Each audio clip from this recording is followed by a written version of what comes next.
Really? Both on Fnatic at the same time. Oh, that's right. TT1 was on Fnatic with you and Lucifron and Sen. And Kawhi Rice. And Kawhi. Oh. And Phoenix. That's right, Phoenix. Before he went to Incredible Miracle to train. And then he just dropped off the face. And that's right. That's when Xeris was your manager. Yes. Wow. The old school Fnatic. Oh, the old days, Andre. The old Seemed days. so long ago.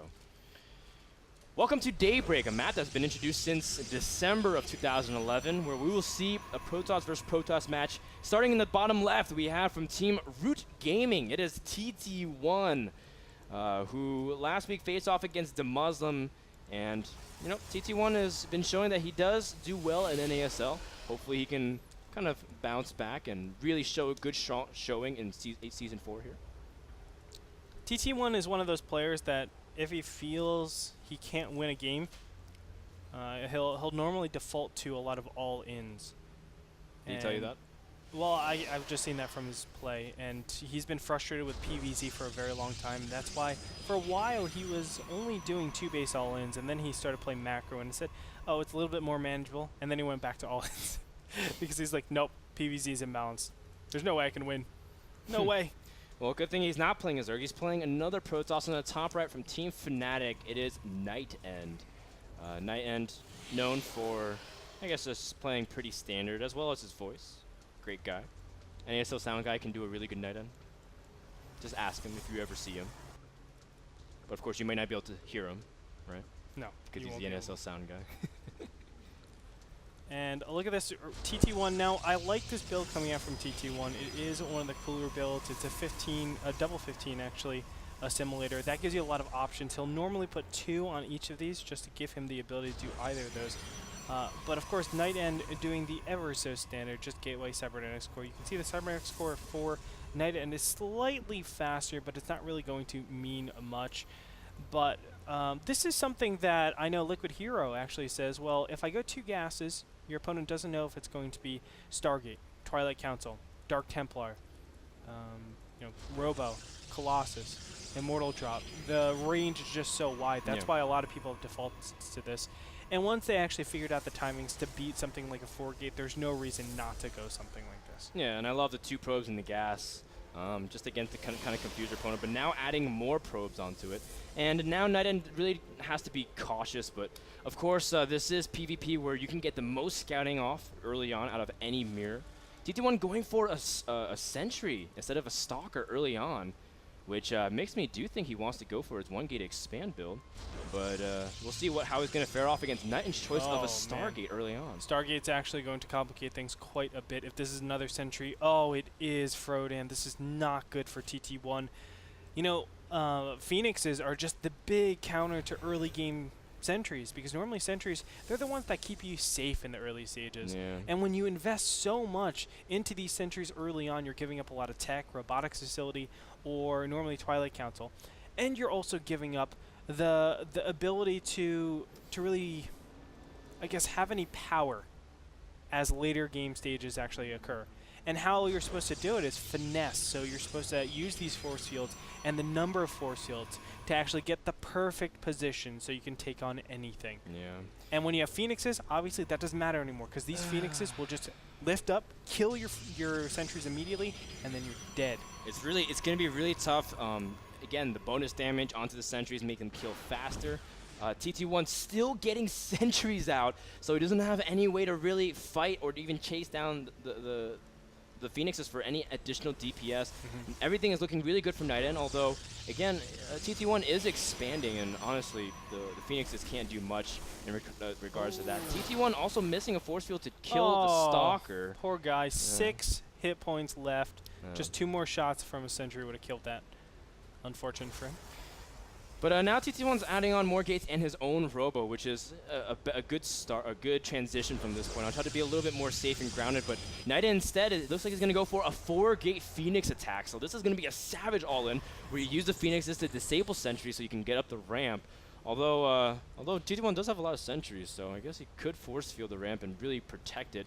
Instead, TT1 looks like he's getting counter-aggressive. Is that really what he wants to do, Andre? Not at all. I mean, basically, he's just gave up the game. There's no way that he can actually do anything. Okay, no, he's rushing thank back. God he actually went that, because there's no aggression that you can do. at this point in time. You don't have the robotics facility out in time to actually see some sort of defense or something to place the force fields properly. And now the Phoenixes are getting into this. This is the biggest build order counter we could possibly see, Frodan. I mean, I do this style all the time. This is like my go-to build, and every time.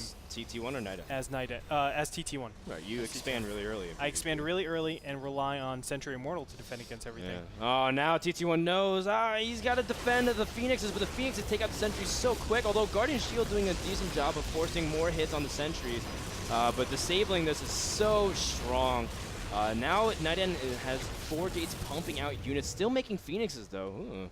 I don't know how many more Phoenixes he wants to squeeze out. Yeah, you normally stop after 4 and just use them to obviously just disable a little bit more. Obviously, an Immortal is going to be the weapon of choice that you want to disable. But here we go. The aggression has started. And I feel like Nightend is lacking a couple of Stalkers here. Well, he does have a huge amount of Zealots, and he does have Phoenixes to disable. TT1 only has probes really to defend. The Zealots are targeting the probes also. The Phoenixes... This is a little bit misplayed, Frodan. These Phoenixes are not really disabling the right unit. These should have been Stalkers instead of Zealots, but still looking like he's going to do a fantastic job. You can see just the power of everything over here. I mean, Phoenix plus ground units is just so powerful. And now he's going to start picking up the Immortals. And what can TT1 do from here? He has no real answer, but TT1's still holding on as best as he can. Kind of needs to move back the Immortal as well. Finally starting to move it back. The Phoenixes are also getting very weak. TT1 still has a couple of Warpins coming in as well. It's getting very close. The second Immortal about to drop as well. The Zealots trying to chase it with all their mights. Oh my goodness. Immortal does drop. Yes, he does. But you know what? The fact of the matter is, because he invested in all of these Phoenixes, the reinforcement waves are going to be so weak. And what can he actually go from here? He can't actually go Zealots. Why? Because the Zealots get picked up and get diced so fast. I mean, it is so easy to actually kill them. But there's a nice pickoff with that one Phoenix. Now, what he could do is actually drop them and surround them with a Zealot. But there it is, GG. TT1's going to tap out here. Nightend takes the win, as we were talking about, the best build order counter to TT1, going a Sentry-centric style to actually defend his expansion.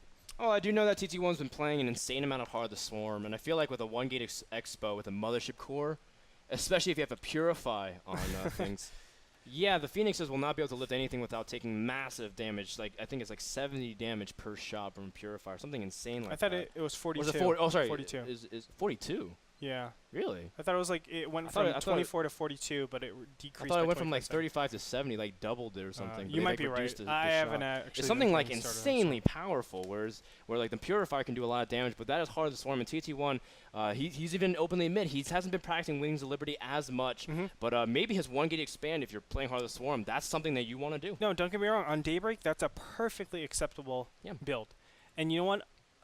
Phoenixes are a little bit risky because if I go something like 1-gate Robo and into 3-gate expand, you're dead. Like, the Phoenixes can't do enough damage because, you mass them up for a while, maybe 4 Phoenixes, and then you kill maybe 4 probes, 5 probes, something around there, maybe 6 probes. But by that time, I already have my Nexus up, I already have 2 Immortals out. How can you really do enough damage against something like a 3-gate Immortal? Well, TT1 gets picked apart by Nightend's 4-gate Stargate play. We'll see what happens game number 2. That game was brought to you by Blizzard, the makers of StarCraft 2, Wings of Liberty, and Heart of the Swarm, as well as lots of other great games. Diablo series I love. The Warcraft series, of course, is always awesome. Game number 2 between Nightend and TT1 will continue right after this break, so don't go anywhere. We'll be back in just a minute.